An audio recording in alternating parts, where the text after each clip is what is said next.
Okay, good evening, ladies and gentlemen. We are at 8:30, so we're going to go ahead and call the meeting to order here.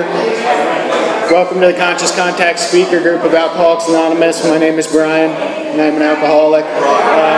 If you're wondering why we're displaced from our normal setup here, the church participates in this Code Blue program where they house the homeless for the month of March if the temperatures drop low enough. So if you're coming here over the course of this next month, there's a chance that this room, we won't be able to use it for our meeting, and if that's the case, we will be in the room that's right behind here.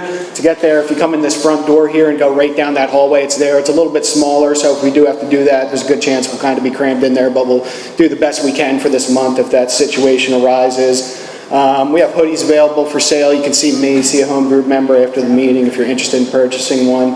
And with that, we're going to give a warm welcome to the world's best chairperson, Kara.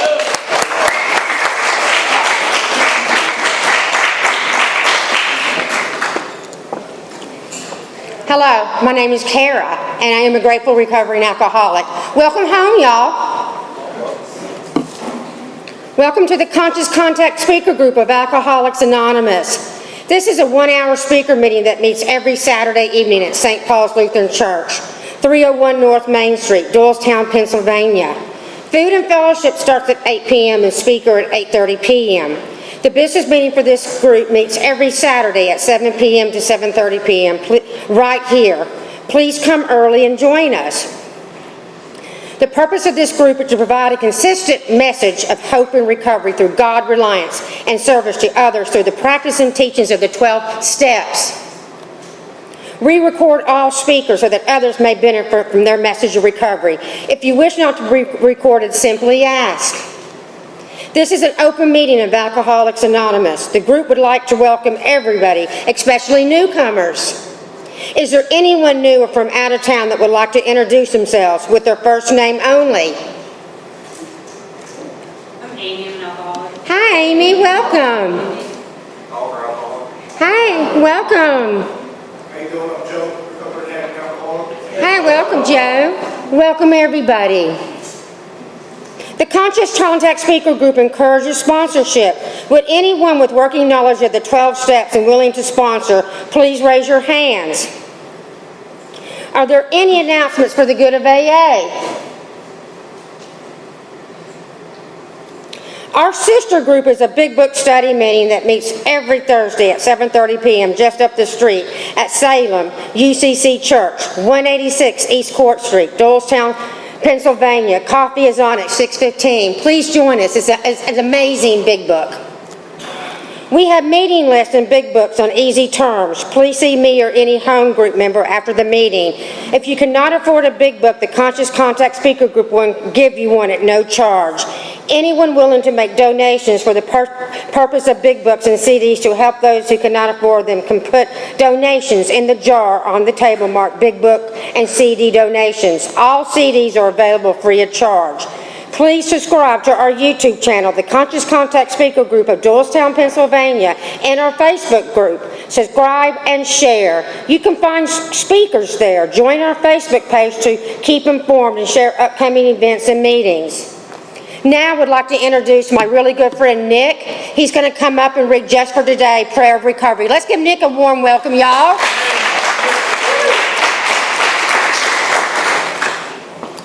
My name's Nick, I'm an alcoholic. Welcome home. The Just for Today Prayer of Recovery. Just for today, I'll be agreeable. I will look as well as I can. Dress becomingly. Talk low. Act courteously. Criticize not one bit.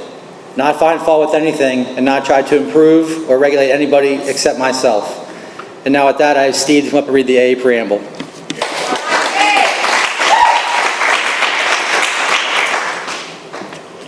Okay, Steve, alcoholic. AA preamble. Alcoholics Anonymous is a fellowship of men and women who share their experience, strength, and hope with each other that they may solve their common problem and help others to recover from alcoholism. The only requirement for AA membership is a desire to stop drinking. There are no dues or fees for AA membership. We are self-supporting through our own contributions. AA is not allied with any sect, denomination, politics, organization, or institution. does not wish to engage in any controversy, neither endorses nor opposes any causes. Our primary purpose is to stay sober and help other alcoholics to achieve sobriety. And next up, I'd like to introduce JJ to read the 12 steps.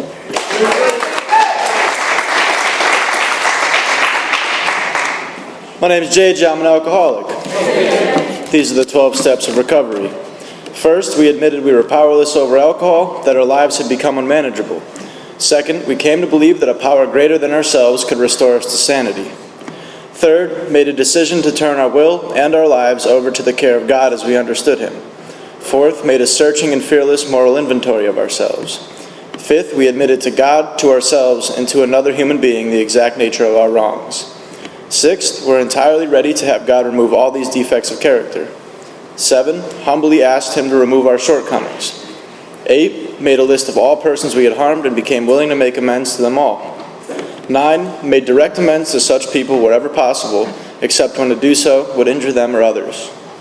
10, continued to take personal inventory, and when we were wrong, promptly admitted it. 11, sought through prayer and meditation to improve our conscious contact with God as we understood Him, praying only for knowledge of His will for us and the power to carry that out.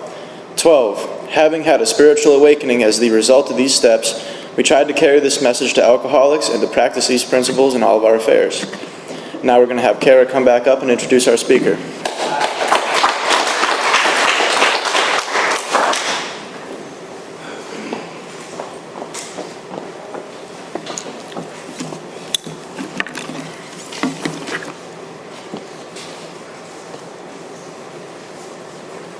The 7th tradition states every AA group ought to be fully self-supporting, declining outside contributions. At this time, I would like to pass the basket. We have no dues or fees, but we do have expenses. This group provides many services. Your donations cover food, rent, Big Book CD, events and workshops, etc. There is absolutely no smoking in church property. Please take a moment to silence all cell phones and limit movement during the meeting and avoid distractions. Now, I'd like to introduce the speaker as a good friend of the Conscious Contact Speaker Group. Miss Sarah came all the way up from Delaware, and let's give her a warm welcome.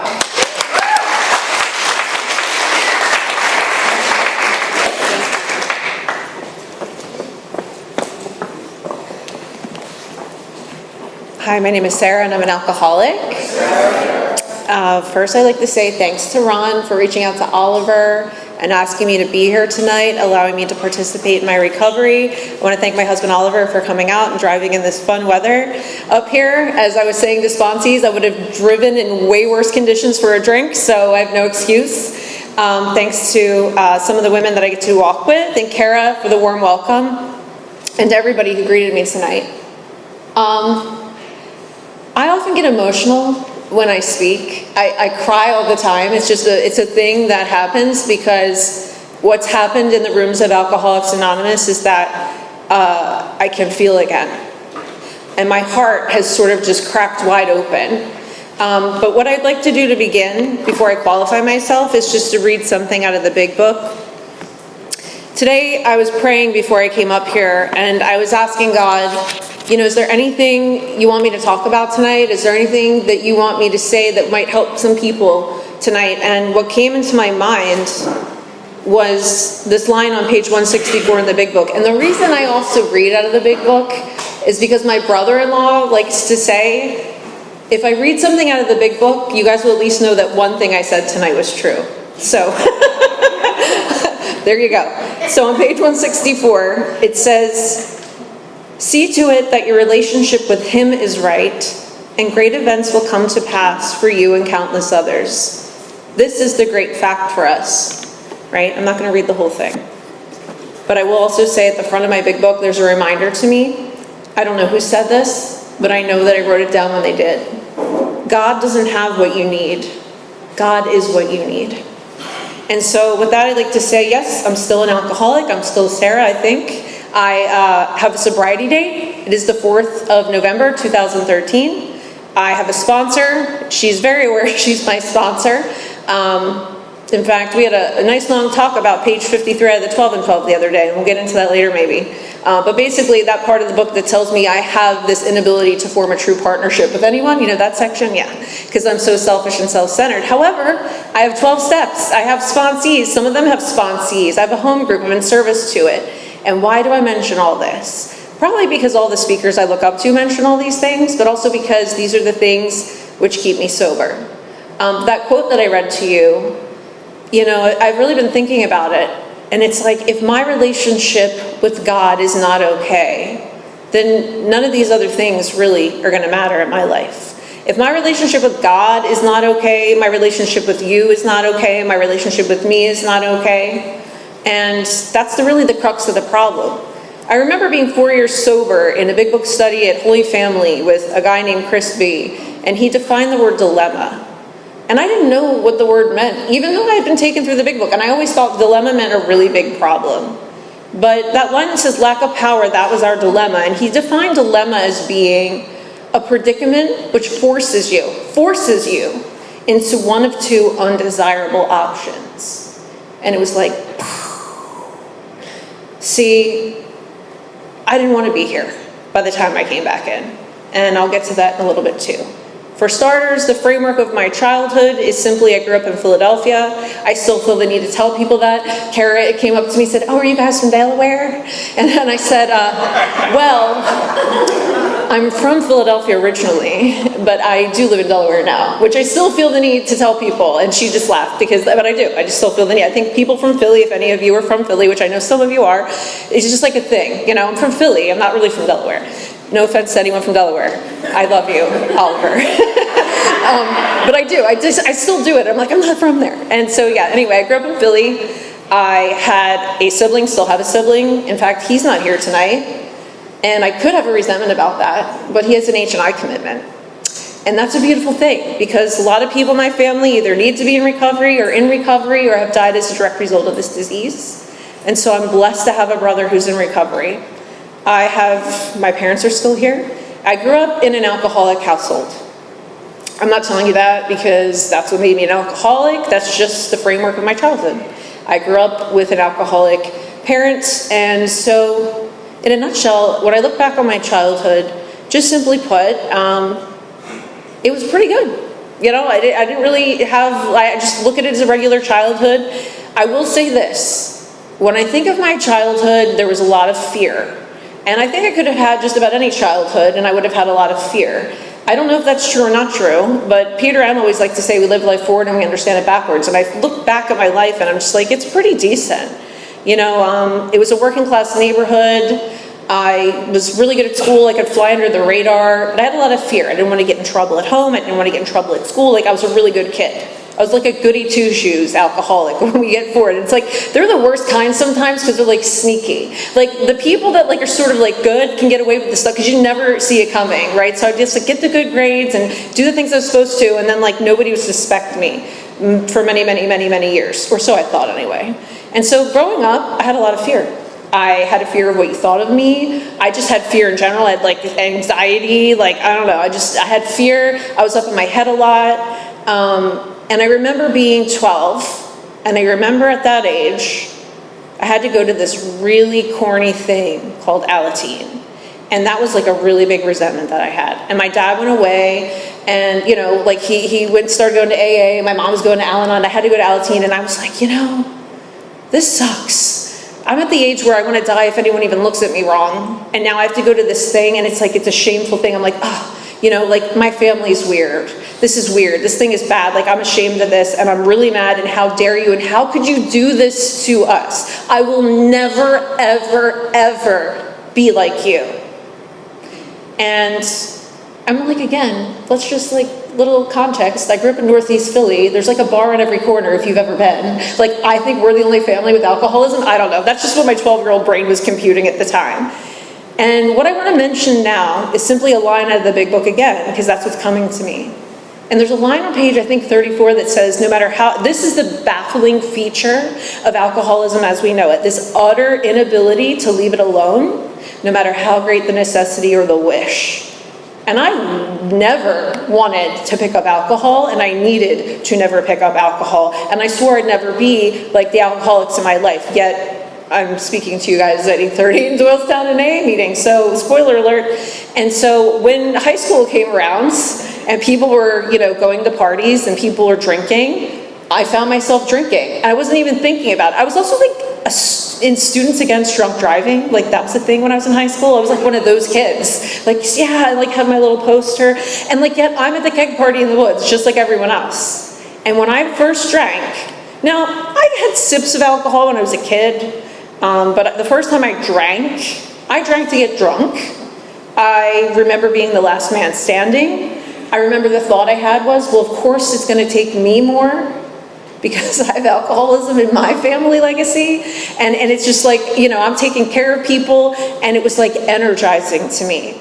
And it was so elusive, and I had no idea. I had no idea what was coming down the pike. I just knew that I was gonna do that again. I didn't throw up, it wasn't a white light experience. Some people describe it as they have an alcohol chakra, and that lit them up, and it was just the solution to everything, but it was more insidious than that for me. I just remember, I hit it, I did it, and I kept doing it as much as I could do it.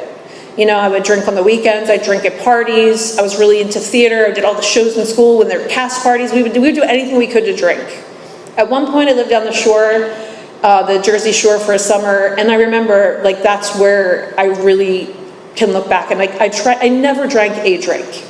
Not once. I can look back, I've never drank a drink, except when I came into AA and there's a line step over to the nearest bar room and try some controlled drinking. And I was oh, let me try that. It didn't work. But I tried. I tried to have one. That was the only time I ever did that. And, I'd like to say I had a lot of bad consequences. I'd love to tell you that, things started going downhill for me because of drinking. But they didn't. And so all through school, all through high school, I drank like that.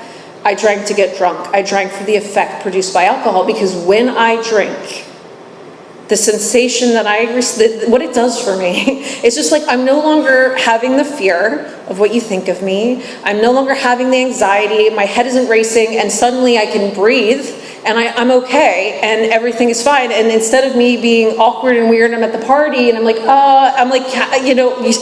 you should be grateful I'm here, # you're welcome. That's the feeling I get when I drink. It's a very good thing. And so all through high school, I drank that way. All through my undergraduate years of college, I drank that way. Until about the age of 23, I went to my very first AA meeting. Now, I didn't go to that meeting because I wanted to get sober. I went to that meeting because someone I was seeing at the time was this is out of control. Because the consequences that were happening, I was hurting a lot of people who were close to me. I wasn't getting bad grades, I wasn't drunk driving, I wasn't doing those things, but I was harming people. And the people who were closest to me who really knew what was going on, I'm a blackout drinker, I honestly don't know what happens. I just know I try to fight people a lot, or so I'm told. I go to what I call the dark side. It's not funny, but that's what I do. And so I was you know what, I'm going to go to AA. I'm going to go to AA. It's fine. It's going to be fine. It's fine. It's going to be great. And I went to this little AA meeting in Hatboro, Pennsylvania. I remember that's where it was. And I went into that meeting, and I swear to you, everyone in that meeting was an 85-year-old man. Except for one woman who also was 85. And I was they were trying to lovingly steer me to a young person's meeting. And I was I used that as my opportunity to be they don't even want me at their meeting. They don't even want me here. And I didn't want to be there. And I never went back until many, many, many years later, right? And a lot more people were hurt. A lot more happened. So fast forward again, it's I'm the tornado roaring through your life. Hearts are broken, sweet relationships are dead, but I'm still getting good grades and I'm holding a job down, so there's no problem. And I'm hiding things, and it's getting progressive.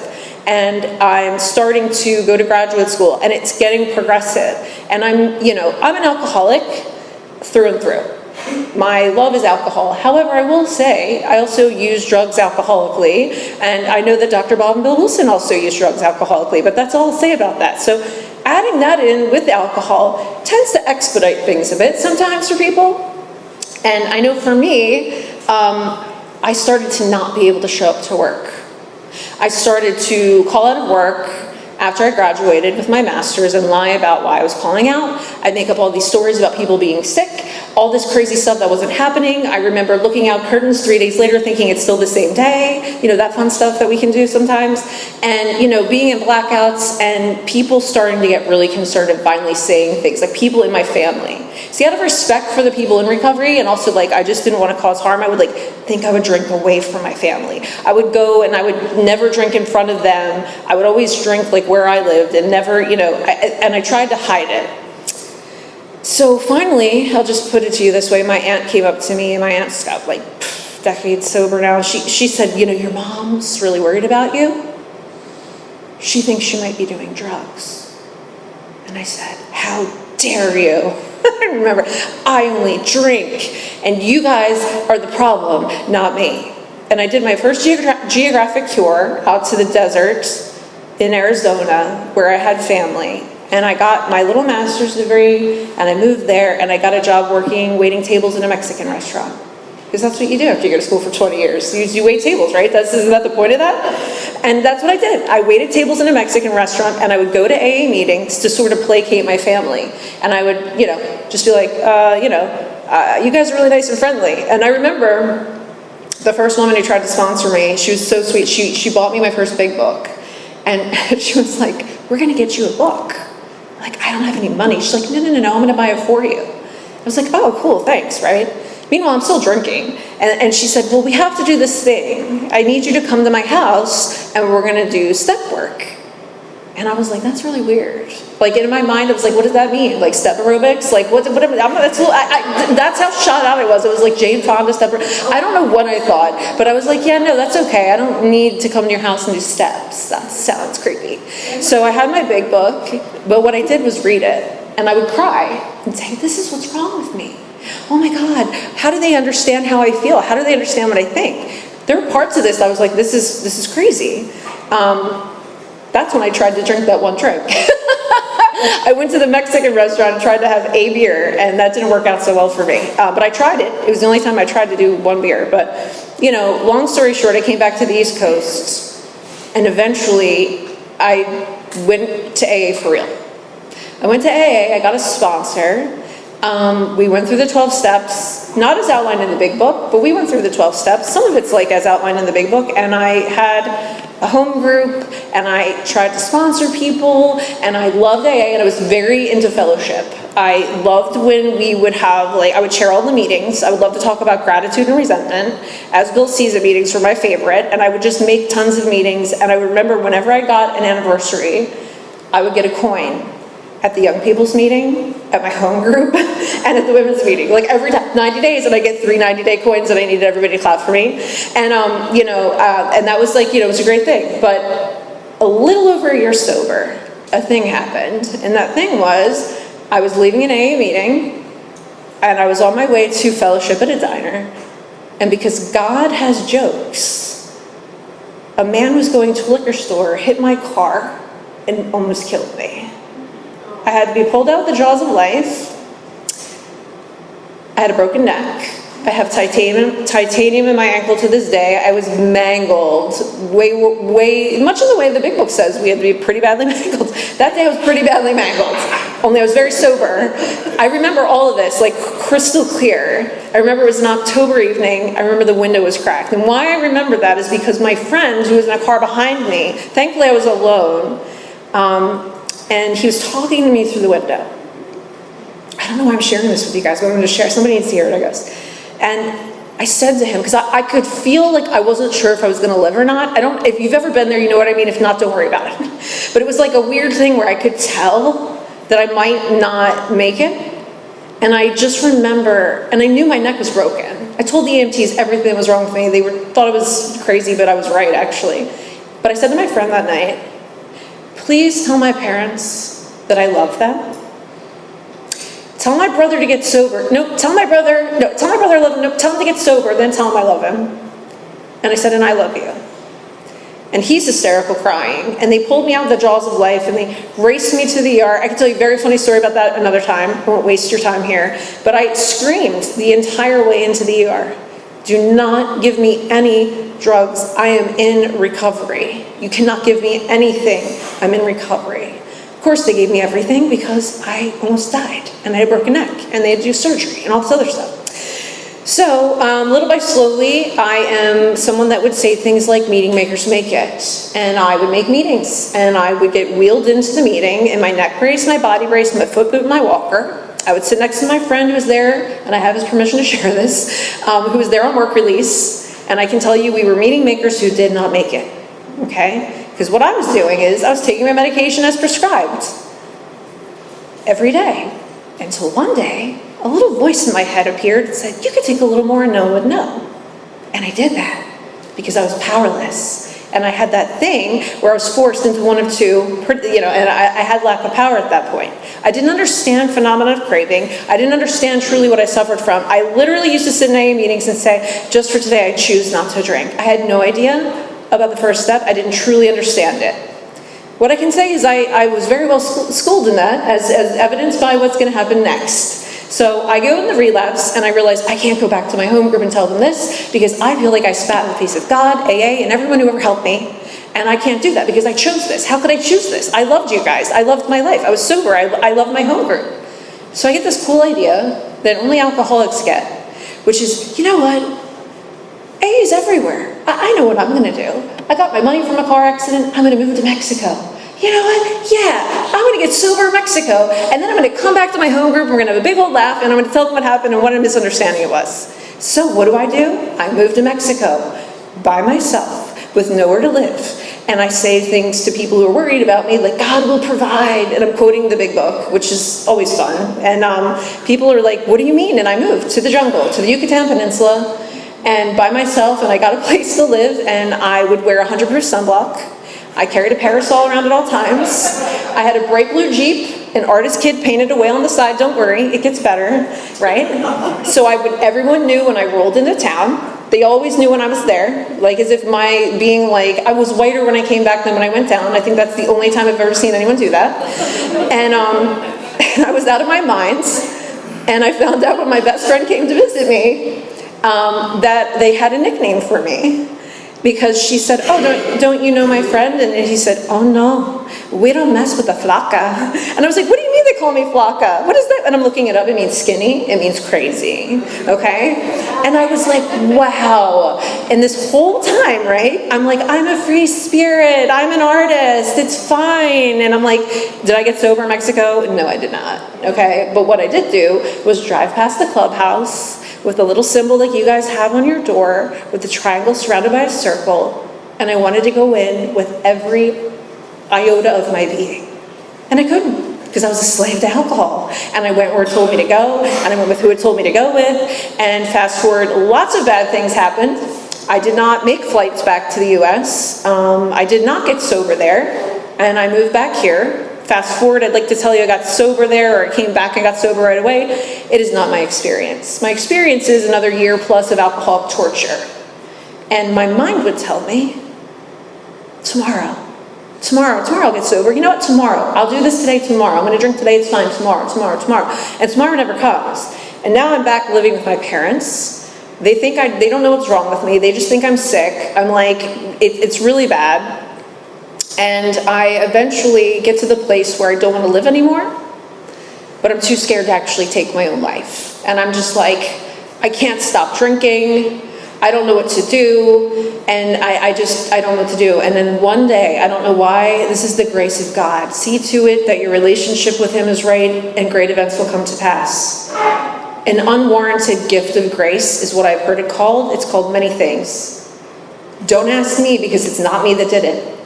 All of a sudden, I was sitting there, and I'm like, I can't do this anymore. I was getting sick. I'm like, I can't do this. And I took all the alcohol. I flushed it all down the toilet.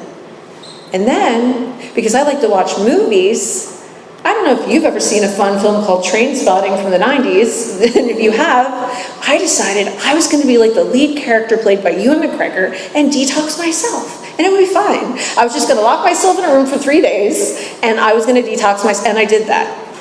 Do not do that, okay? Do not try this at home. Number one, it's not fun. It is the worst. It is probably worse than the car accident I was died in. And spoiler alert, I didn't know this, but my first job back when I got into AA and I started working again, where I know one of our good friends who's here, and he remembers that, I can tell you that I did not know this, but alcohol is the single most dangerous thing to detox from. You can die. Now, I didn't know that. And thankfully, God looks out for drunks and little babies, is what they told me.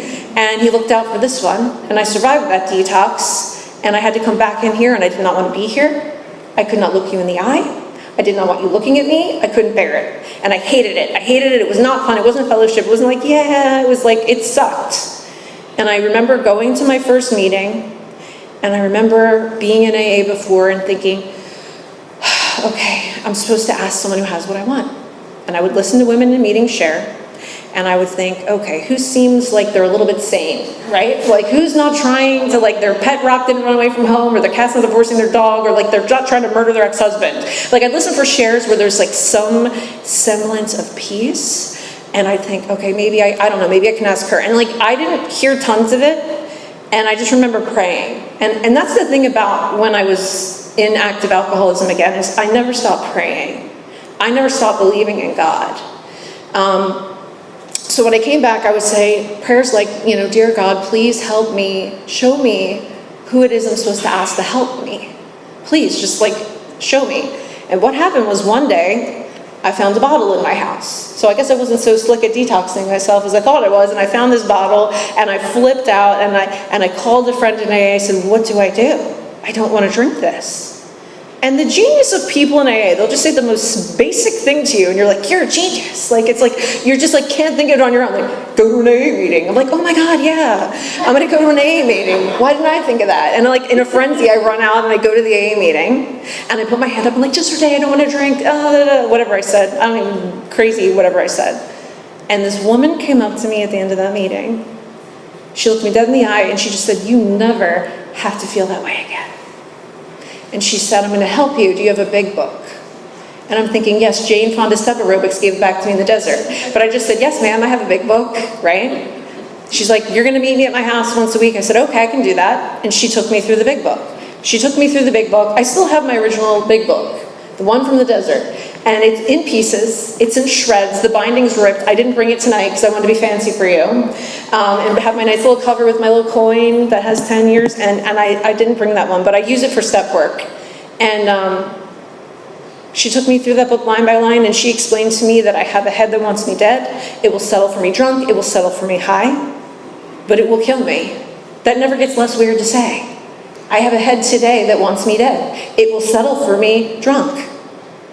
That's so weird, right? Once I put alcohol in my body, I have an allergy that craves more, and it condemns me. My body condemns me to drink until I go insane or die, or both, right? Go insane, die. I don't know if you can go insane in the afterlife. I don't know about that. I'm still here. And so then she talked about the spiritual malady, right? This restlessness, irritability, and discontentment. What you do isn't good enough because what I'm doing isn't good enough, and I can't stand it in the new job, and the new car, and the new thing, and it's like the shine wears off, and I can't sit still, and I can't be in a room unless there's music and a TV going, and I have to look at myself, and how am I? And like, I just can't shut my mind down, right? Powerlessness, the second part of the first step, unmanageability. I'd say moving to the jungle by myself with nowhere to live, trying to get sober on my own power is pretty unmanageable. I have sponsees that ask me, I have friends who ask me for, oh, what would you do here? I'm like, let's open this big book up, because trust me when I say, you don't even want my best thinking, okay? Because my best thinking gets me on an airplane to Mexico. To this day, when I'm having a bad day, if I'm driving by PHL, I'm like, Mexico, you gotta keep driving. I'll like call people, like, I'm thinking a flight somewhere seems like a good idea. Let's do a 10-step, Sarah. Because I like to go. When I drank, I don't know what you did, but I was the type of person that if you were getting on my nerves, or I didn't like what was happening, or there was a fight, and there was always a fight, and I usually started the fight, and then I would like gaslight you, or whatever I would do. I remember being on the AC Expressway in the middle of winter, going about 90 miles an hour, and I'm the type of person that's like, I've got to go, and I try to open the door. I'm her. I'm that crazy girl, where I'm like, oh, and then I really try to open the car, and then you like skitter the car to the side, And then I think it's funny to run up a snow embankment into the woods, you know? And I'm like, ha ha ha, like this is what I do. Or I'm at a party and I just jump up and leave, and you can't find me and no one knows what's going on. I'm like, I have to go. I can't stand how I feel. See, part of the unmanageability piece that I never realized is I drink because I cannot stand how I feel. And my husband Oliver always quotes Richard Peabody from a book called The Common Sense of Drinking, where it says, drinking alcohol is a manifestation of the desire to escape from reality. I don't like how I feel. My alcoholism today will go underground and resurface in other areas of life, just like my grand sponsor first told me. And she'd say things like, you know, Ricky D, a spree is a spree, drunk or sober. See, when I got sober, my sponsor's like, you get to the meeting early, just like you guys do. Set it up. You're gonna be in the front row where the sick people sit. You're gonna have respect. This phone's gonna go off, and you're gonna sit in these 2 meetings once a week with me, and you're gonna listen to what they have to say. And I would do it because I wanted to drink all day, every day. And I'd be like, when does this stop? When does this stop? And we took a third step, and I surrendered. So what I think, what I want, what I do, what I want, I surrender it to God. Where I live, who I'm with, where I work, not my business. Where you live, where you work, who you with, not my business. When people call me, I say, let's open the book and see what it tells us to do. If I have a fact out of my experience, I'll share it with you. If I don't, I'll send you to someone who does if I know them. Because that's what people did for me. I didn't know how to live. I didn't know how to be a friend. I didn't know how to be a neighbor. See, I'm really selfish. And when we got to that third step and I had to learn about selfishness, I remember sitting there looking my sponsor dead in the eye, and she'd say, you know, we're really very selfish. And I go, yeah. But I'm really thinking, I'm really not that selfish. Like, why are we talking about this? And I really just didn't get it. I will just give a brief example of what selfishness can look like sober. God likes to talk to me in very plain ways. God likes to talk to me through trash cans, right? And what do I mean by that? I mean, I have a neighbor who has a trash can. So every day I would get home from work before my husband, and I would get the trash can and I'd wheel it up her driveway, because that's what you guys teach me to do, right? And the whole time I'm doing it, I don't want to do it. And I'm like, oh, just take contrary action, right? I've got to think of other people. I'm just going to do it. Nobody's seeing me do it. I'm just going to do it. Fast forward, my husband's driving. I'm in the passenger seat.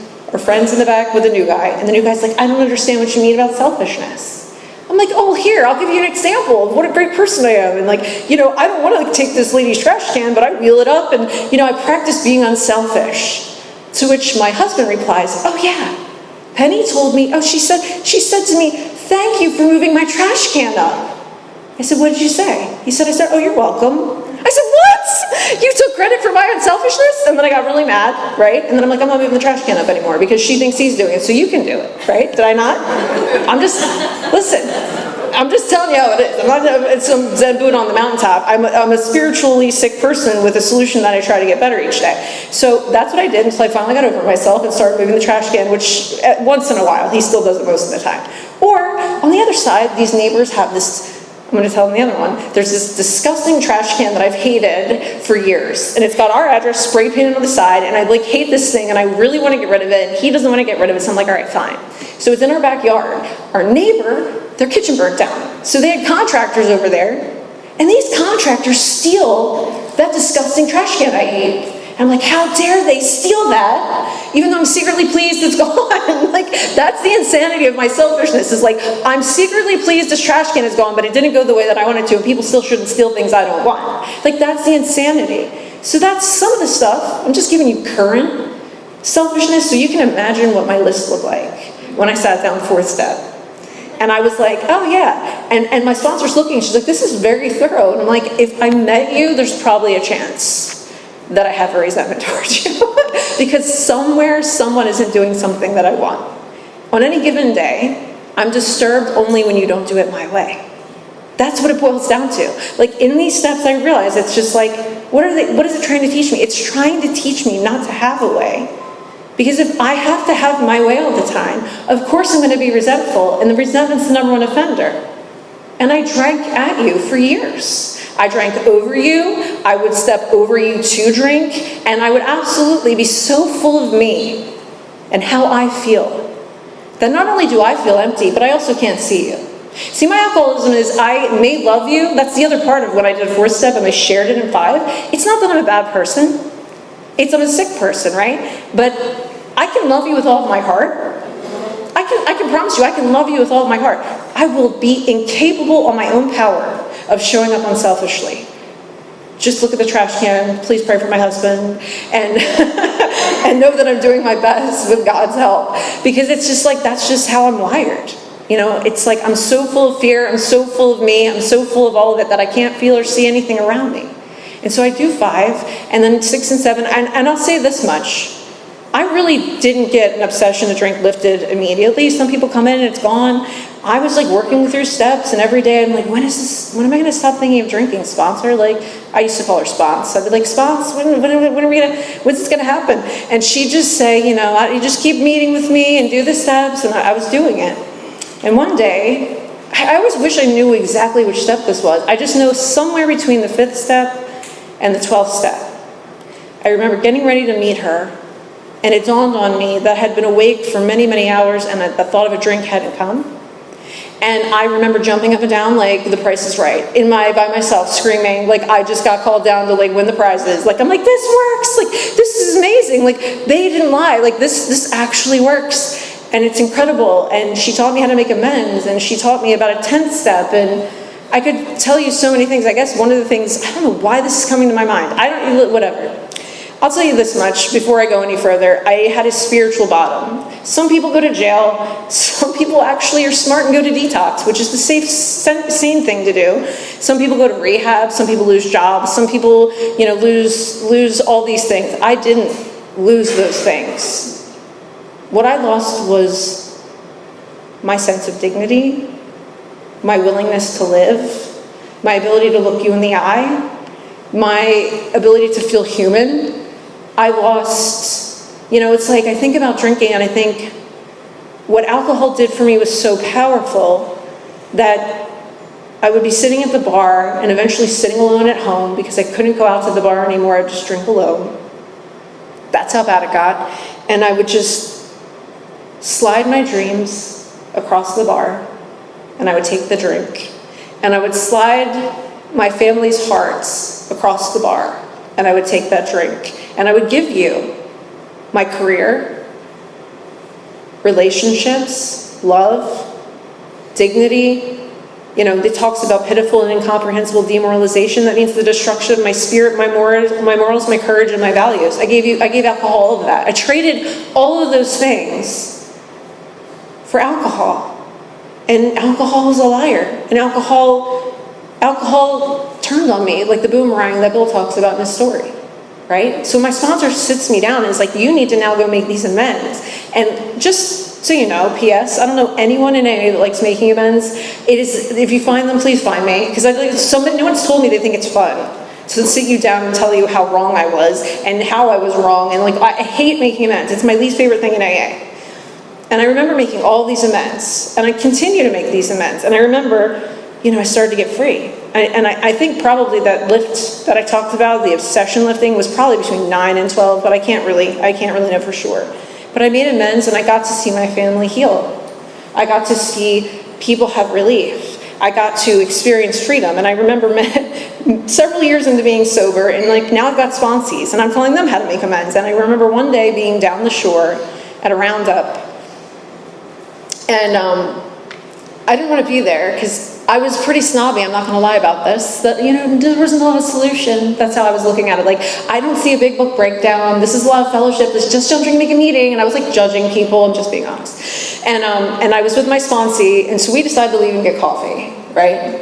And so we're going to go get our own coffee because we don't like their coffee. And I want to get Starbucks, and she wants to get Dunkin', and it's a whole thing. We're going to just spend sponsee time together. And we're driving around. I don't know why, because God's got jokes, probably. My phone's dead. Why there's no charger in the car to know. Her phone does something weird. And we suddenly end up in Wildwood, New Jersey, even though we were in Cape May. And she's like, don't worry, I grew up down here, it's fine. I'm like, okay. She's like, hey, wait a minute though. Isn't that a CVS over there? And I already knew why she was saying this to me because I stole a pack of batteries from that CVS when I was 17 and lived down the shore. That's not true. I was about to say I've never stolen anything else. That's so not true. But we won't get into that. So I stole this pack of batteries, and she said, well, what if it were me? Would you tell me I have to go in and make the amends? I was like, yeah. I really don't want to make this amends, man. She's like, what would you? I was like, fine, drive me to the CVS. And I'm like thinking, did she plan this? Like, and then I was like, is she like a super sniper sponsee? Like, but then I'm like, no, because she couldn't have really died. My cell phone died. So we're in there, and she's like, can I come in with you? And I'm like, I'd love to tell you this is like not a powerful men's story. I don't know why I'm telling it. It's not like we cried and it was this whole thing. But we go in there, probably because there's no such thing as a small men's. Probably because any lengths is any lengths. And I told my sponsor I was willing to go to any lengths. And they're not my lengths and they're not your lengths, it's any lengths, and I owed that immense because it's wrong.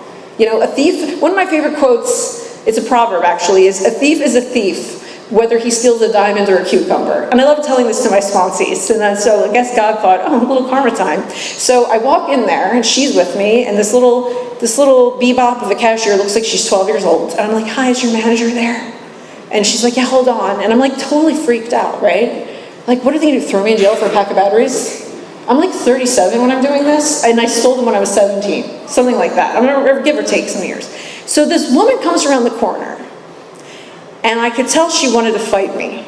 I could tell she looked at me like I was gonna be a Karen. Like, I need a rain check, and da-da-da. I could tell she was clocking me. It was like a Philly thing. I was like, oh, she thinks I'm here to complain. I can just already see, and I could see like she's got daggers, and she's coming up to me, and I say to her, hi, ma'am. I stole a pack of batteries here when I was 17, and I'd like to, and she started laughing in my face. Like, she just bust out laughing in my face. I could tell she didn't mean it. She tried to stifle it, but she just laughed right in my face. Then she proceeded to put her finger in my face and said, don't do that again. And I looked at her name tag and I said, yeah, Anita, that's the idea. I'm not planning on doing that again. It's been a little minute since I was 17, as we both probably can tell. And so anyway, long story short, I said, can I give you this money? And she wouldn't take it. I said, is there a charity that CVS favors? Is there like a charity? And she said, please just pick a charity of your choosing that is local to Wildwood, and that's what you can do. And I did do that, right? I'd love to tell you, it was like this amazing, I know some people, I have some cool men's stories, but that's not what God's guiding me to share. I have no idea why I just shared that with you. Maybe someone stole CVS batteries, I have no idea. Maybe you need to tell Anita I said hi, if she's still working there. These people in AA are crazy. I didn't mention I was in AA, but she probably figured that out later. And so anyway, fast forward, 10th step, I would sit at Ron and Denton. Marie Kelly would say things like, you know, your 10 steps, you're all day, every day walking around steps. She ever chuck sneakers on, chewing her gum. I'm like, okay. I wake up in the morning, put my 10 step in my pocket. I try to walk around with it when I'm disturbed. You know, many years later, I had a sponsor that said to me, that line in the 10th step, you know, when it says that you're supposed to do these 4 things, and it talks about why, and it says, we're supposed to, our next function is to grow in understanding and effectiveness, right? And it says, this is not an overnight matter. Should continue for a lifetime. And I'm like, yeah. This sponsor would ask me questions, right? She'd be like, well, what are you supposed to grow in understanding and effectiveness about? I'm like, how selfish I am? Like, I just make up answers. Like, I'm like, I don't know. I've never thought about that. She said, no. We're supposed to grow in understanding and effectiveness about what is it about me that continues to harm you and keeps me from being helpful to you. That's what you're supposed. I said, oh yeah, because when I'm afraid, not too helpful. When I'm in resentment, I am going to be effectively harming you. That's the only effectiveness that's going to happen, which is just like, you got the wrong one. You know, all the things. So I had to start practicing that. And I will say this, for anyone who needs to hear it. The 10th step has 4 parts. I'm really good at 2 of them. I'm really good at praying and asking God to take it and then going and helping you. I really don't need to call my sponsor and tell her what's going on. Right? There's the part where we're supposed to discuss it with someone. I don't like getting honest with my sponsor. I don't want to tell her it's a petty resentment. I know they're spiritually sick. I'm sober this many years. I shouldn't feel this way. Everyone already knows that I'm afraid, or, it was a white lie, it's no big deal. Selfish, I think I've heard I can count one time a sponsee called me in 10 plus years of sponsoring with a 10 step on how selfish they were being. It just doesn't happen. And so it's like, I have to get better about calling and being honest with a sponsor or go-to if I can't get my sponsor. That's just the reality of where I'm at today. It doesn't say you get to pray and help people. That'd be great. I have to be able to have humility. It's hard. I like pride. When you guys were reading tonight, I was like listening to that part in the 7th where it says we're entirely ready. And I'm I think Nick was reading, one of you guys was reading, and I'm like, literally my thought, I'm not entirely ready. I like my character defects still too much, some of them. And my sponsor's like, yeah, you still think they're cute. they're still doing stuff. Where I said, what? She would say stuff to me, this one sponsor, and it would be like, she would make me so mad, and I'd be on the phone going, you're so lucky you're in California, in my mind, of course, I wasn't like saying this to her. And she would make me so mad, and I get such a resentment, and then like I would sit with it, like, she's so right. I do think it's okay for this, this, and this. And until it's painful enough, I'm not letting it go. And in 11, I'm supposed to have my own adventure. You know, I'm supposed to wake up, ask God to divorce my thinking from self-pity. First thing, because self-pity is my favorite thing, because I like to wrap it around me like a warm blanket and hang out in it, because it's too hard. I've helped enough people. This is how my self-pity appears. Because I've helped so many people, because I've learned to treat people like human beings, because I try to wheel trash cans up, which is what you're supposed to do, and not get credit for it, by the way. I suddenly think life should have a little bit of ease and comfort. And I should have a reprieve, God. I remember giving God ultimatums. I'd be like, I should have this and this. I help all the people. I sponsored like 1 million women. And like, God just like doesn't care. God just is like, that's nice. And you know, I get into my self-pity and I do my 10th step. In 11, why? Because like I can't hear God in 11 if I'm not doing 10. Because I'm so blocked off with how I feel. Like to me, the 10th step, and this is just me, I could be wrong, maybe 5-10 years from now or tomorrow or tonight in the drive home, because Oliver will hear, why did I say that? Oh my God, why did I say it? And they recorded it, and he's going to have to pray for it, I love you. And so yeah, it's like, this is what I do. I'm not going to be like, or you know, whatever. And so I can't hear God when I'm so full of me. In 11, I can't hear God when I'm supposed to be listening, because prayer is talking and meditation is listening. And I'm going to ask God to divorce my thinking from things, but then it's guiding me all throughout the day to pause and ask God, and pause and ask God for how I'm supposed to act and what I'm supposed to think. And if I'm not doing 10, I can't hear God in 11. I just can't do it. And I'm like, running on me again, and I don't know why everything's so weird, and I don't know why like I'm burning my life to the ground in certain areas just to circle back to the spree is the spree. I get there eventually.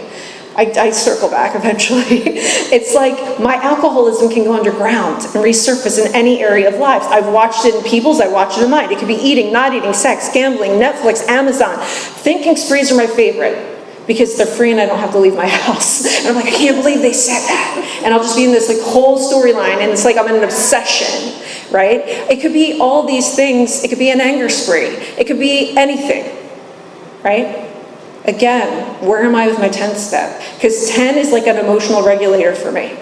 10 is how I regulate my emotions. Of course we need to do all 12, but if I'm not doing 10, what am I doing? And in 12, I'll just simply say that when I had 90-ish days sober, my sponsor let me know that I was going to go sponsor people. And I was like, what are you even talking about?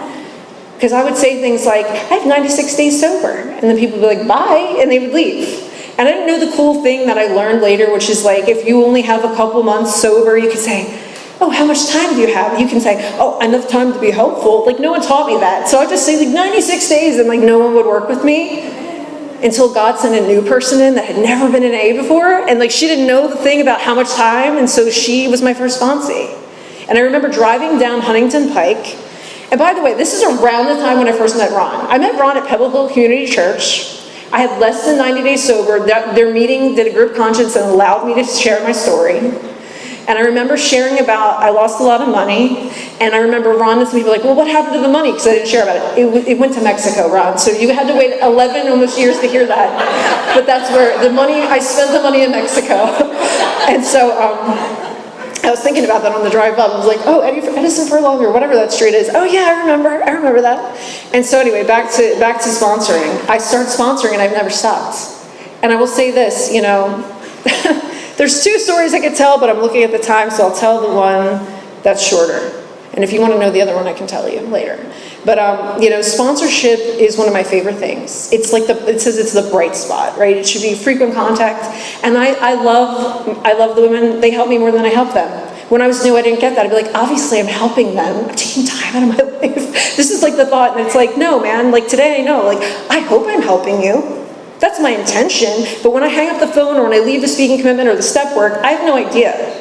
But I can feel how I've been helped, and I feel that power of God, and I'm sober that day, and it's a gift. And I remember a really, really cool sponsee of mine, many years ago, decided that she was going to buy me a Groupon to skydive with her. And I was like, what? And I was like halfway through the steps with this woman, and I'm like, yeah, I don't know about that. She's like, it's already paid for, it's your birthday. And I'm like, oh man. I'm like, okay, fine, you know what? I said to her, here's the deal. I will jump out of a perfectly good airplane with you on one condition. You give me the rest of the 12 steps. She's like, okay, deal. I'm like, okay, you know you said I don't really try to help my sponsees, right? So I go to this place, it's Skydive Baltimore in Aberdeen, Maryland, and they give me a bright red sheet of paper, and you sign the waiver. That's basically like, you're not gonna sue them when things go wrong, and you die, or you're crippled for life, So I'm like, yeah, and he's like, don't you wanna read that? I'm like, no. The less I know about this, the better. Just take it, I signed it, I wanna see it. They then assign you a jump instructor, and there's this one guy who literally was screaming, and he was doing like really broy aggressive moves, like, yeah! And I was like, get him away from me. Like, get him very far away from me. I thought I was gonna have a panic attack. So then I get my jump instructor, who's this wavy little hipster kid named Benjamin, who's like, when I get nervous, I just smile. And I was like, okay, yeah, let's just talk. Where's the instructional video? He said to me then, we don't have anything fancy like that. And I'm like, okay. And I'm like, well, talk to me. Just, what did you used to do before you worked here? He's like, oh yeah, I used to work on a food truck. Okay. And this little rickety old crime boss, the Cessna prop plane pulls up, and that's when we get in. And I'm strapped to him because it's tandem, and I'm praying like I've never prayed in my life. And I start trying to tell myself and do this talk to myself like AA teaches you, like, just be grateful. There's so many people in the world that have never seen this view. Like, this is what's going on in my mind as I'm like saying the fear prayer and the serenity prayer, and I'm like freaked out, and I'm like, oh my God. Meanwhile, my sponsee is not even hooked on to her jump instructor yet, and she's trying to pull him out of the plane. That's how crazy she was. Okay, I'm looking over, I'm like literally not moving, and like I'm on the floor, it's just the four of us. They jump, somehow they get hooked on and jump out. He suddenly becomes very strong, this little wavy hipster boy, and he hoists me up, and I'm like standing, and I'm like, we go over to the ledge, and I swear to God, it's 12 inches by like 4 inches, and we're standing on it, and I'm hooked onto the plane, and he's like, are you ready? And I'm like, no, and he just throws me right out of that airplane, and we tumble. P.S. I forgot to tell you, when we were on the ground without the instruction video, he says to me, what you're gonna do is, you're gonna wrap your legs around me and make a banana shape. Like, just arch your legs and put your legs on my back, like a banana shape. And I'm looking at him like, did I need 30 years of yoga to do this, Ben? Like, that's not gonna happen.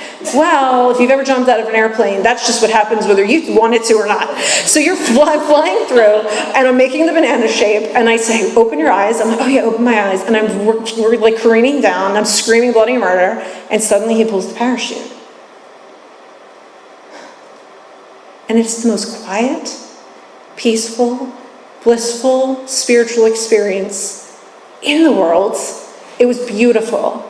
It was wonderful. I loved it. I landed. I was safe. I always recommend him. His name is Benjamin Deutsch in Aberdeen, Maryland. He's probably, I don't know, AA people probably go to him if you guys are into that thing. But I got down there, and I was like, wow, that was insane. I was terrified. I didn't know what I was doing. My jump instructor got me down. It was crazy that it was blissful. It was like all this stuff. And the next day, I was on the phone with my sponsee. I said, you know what I realized? And she's like, what? I said, skydiving is like AA. She's like, what are you talking about? And I was like, well, your jump instructor's like your sponsor. Like, everyone thinks they know what their sponsor should look like. They need to be like me, and they need to this, and they need to that. And it's like, no, man, you get the person that you need. Like, some people need like Johnny Point Break, and some people need like Ben, the food truck maker, or whatever he did. And like, whoever you get is exactly who you're supposed to have. Like, God knows exactly who you need. And you just take that leap of faith, and they get you there. And I'm like, your sponsor's like your jump instructor. And they just guide you through because they know what they're doing. And like, all you have to do is have that little bit of willingness, and you'll get there safely. And so for me, I never did get those 12 steps. And every time I see her, I'm like, oh, still owe me some steps, don't you, buddy? I jumped out of a plane for you. And we have a little joke between us. But you know, what I will say is that I look back over the last 10 plus years, whatever, and I think about when I came in these rooms, and I knew you guys were loving, and I saw you smile, and people greeting each other, and fist pumping, which I love that you guys do that, and you know, and everybody's so shiny and clean and warm, and I remember wanting that so badly, and I thank God that I found that bottle, called someone in AA, and you guys told me to come here, Because as long as I see to it that my relationship with God, the God of my understanding, doesn't have to be the God of your understanding, as long as my relationship with God is right, and I do these 12 steps just for today, I'm going to end with a quote from my very first sponsor, that woman who came up to me and told me, you never have to feel this way again. She said to me, Sarah, when you go to bed tonight, this will expire. And if you're blessed enough to wake up tomorrow, you get to try again. So just for today, I want to thank you for my life. Thank you for allowing me to speak. And that's all I have.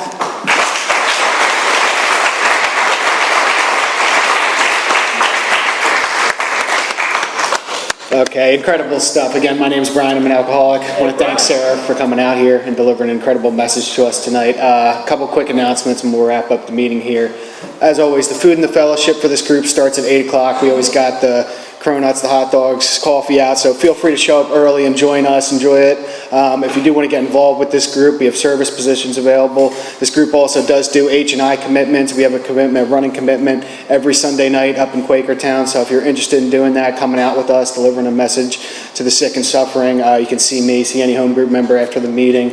There's always a meeting after the meeting, so especially if you're out there, if you're new, you're just coming around, you're trying to get involved, grab somebody after the meeting. There will be a whole group of us hanging out. We'd love to talk with you, recommend some meetings, get you some phone numbers.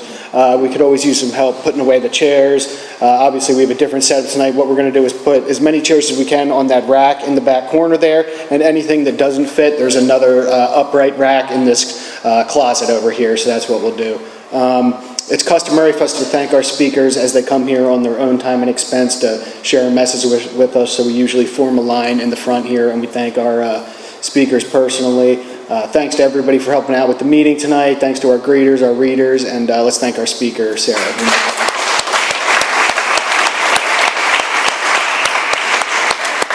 And if you do care to join us, we have a nice way of closing.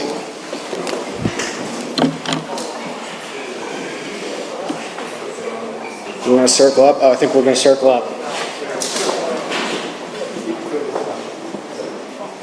And close down the meeting, as always, with a brief moment of silence for the still sick and suffering alcoholic inside and outside of these rooms, followed by our Lord's Prayer.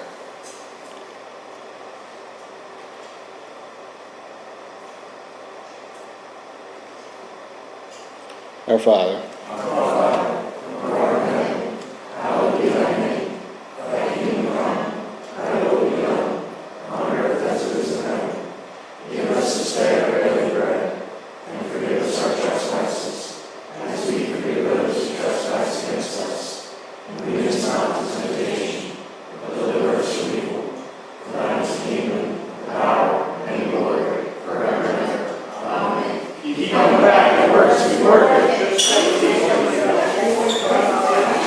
I was thinking about like Boston. You should have. I thought about it.